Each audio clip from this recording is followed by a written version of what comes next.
పండుకొని అసలే ఉట్టు మనిషి కాదా అసలే. సరే పండనిత్తా గాని ఏదో పనున్నది బయటికి పోయేస్తా అన్నావు పోవా? చెప్పిన నాకే గుర్తులేదు, నీకెట్లా గుర్తున్నదే? ఇన్నదానికి మాకు గుర్తున్నది కానీ పో. సరే పోతా గాని రాత్రి చెప్పిన ముచ్చట మంచిగా గుర్తుపెట్టుకున్నాగానే. ఎన్నిసార్లు చెప్తావు కానీ పో. పోతా గాని నా బట్టలు విండు మర్చిపోకు. మా వింటా కానీ పో. తెలియదు వీడు.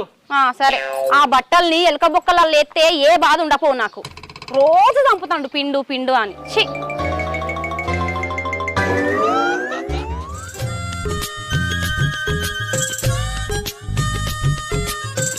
అరే ఇది చిరంజీవి నెంబర్ కాదురా, నా నెంబర్ రా. ఊకూకే ఎందుకు ఎత్తన్నారో ఫోను, దెబ్బకోసారి కొట్ట